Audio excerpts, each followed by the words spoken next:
guys! Welcome to my vlog. I am Erica J. Argana from Access Cubao Campus, and for this video, I will teach you how to make straight-through Ethernet cable. But first, what is Ethernet cable? Ethernet cables are used to provide an internet connection. The most common use for an Ethernet cable is connecting Wi-Fi router, or to connect devices to a local network, or modem to the internet entry port or telephone line. There are two kinds of Ethernet cable. First, the straight-through. This is the standard cable used for almost all purposes and are often called patch cables. In straight-through, you need router, hub, or switch to connect one computer to another computer or device. The second is the crossover cable. The purpose of this cable is to connect one computer to another computer without going through a router, switch, or hub. There are two kinds of color coding in Ethernet cable, the T568A and the T568B. For the T568A, the colors are white, green, green, white, orange, blue, white, blue, orange, white, brown, brown. And for the T568B, the colors are white, orange, orange, white, green, blue, white, blue, green, white, brown, brown. For making straight through, you need to use T568B and T568B. For crossover cable, you need to use T568A and T568B.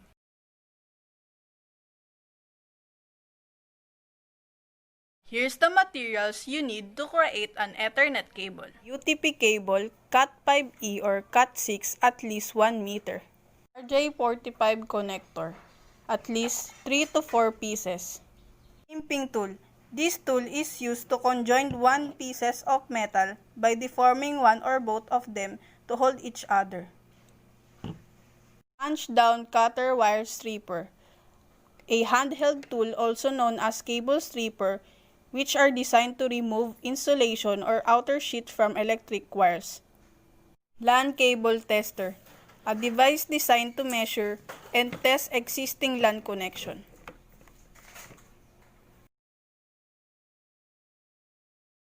For step number 1, you need to cut the outer sheet of UTP cable using wire stripper.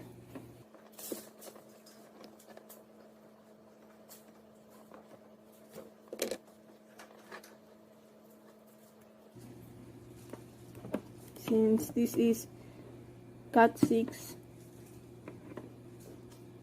you also need to remove the plastic here.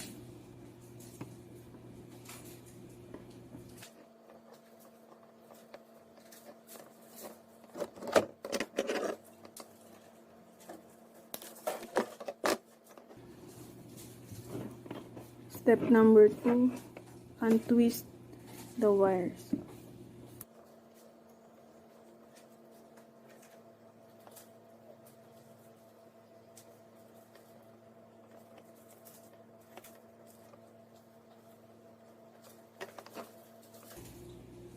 Step number 3, start to arrange the colors. For straight through, we need white, orange, orange,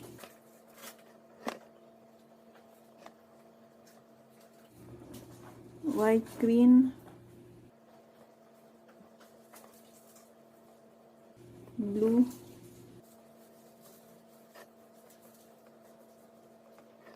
white, blue, green,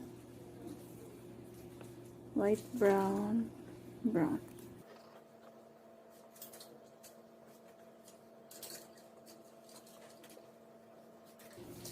And straight it.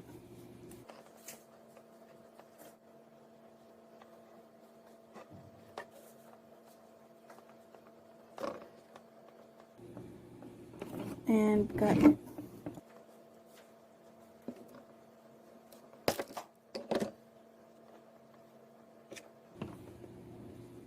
Then get RJ45 and insert the wires.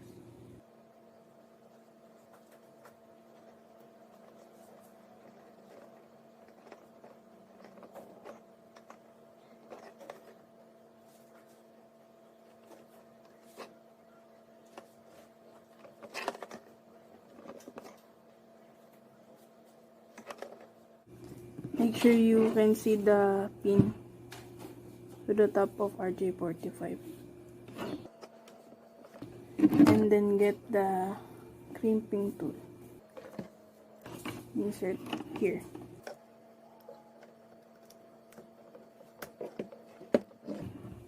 Push it and then crimp.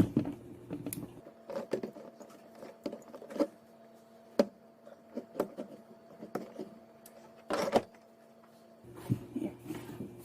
And then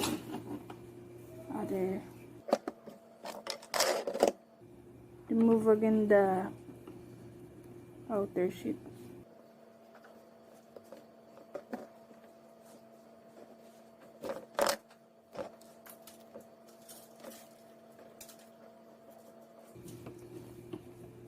Also remove the plastic.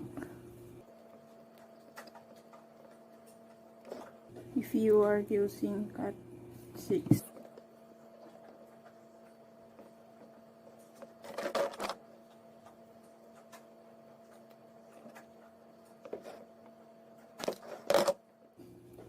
And then untwist the wires.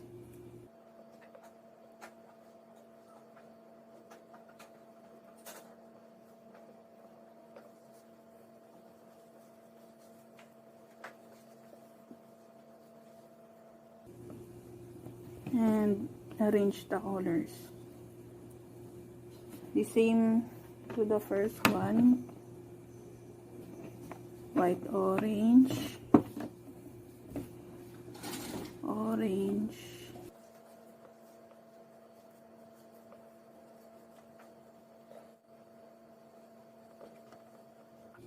white, green, blue,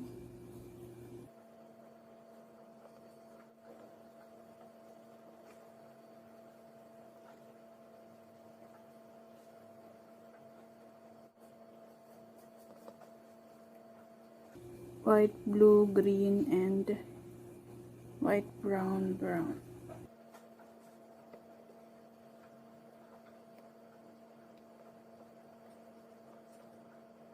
And then straight.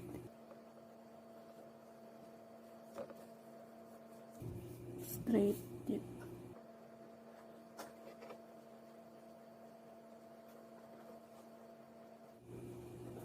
Cut it.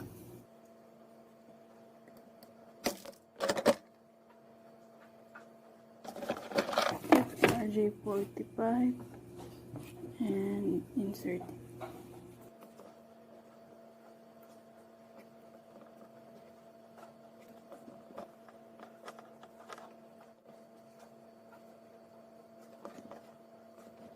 Push to insert properly. Check to the top of RJ45.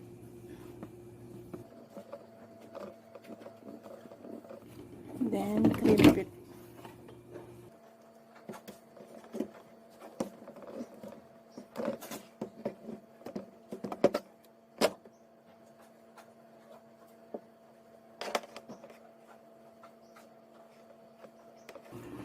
For the last step, check it using the cable tester. Need to insert here and here.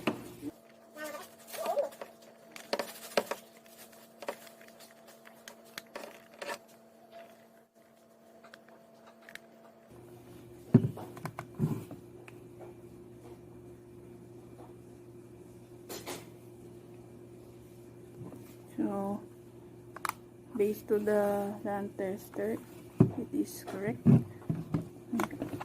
1, 2, 3, 4, 5, 6, 7, 8.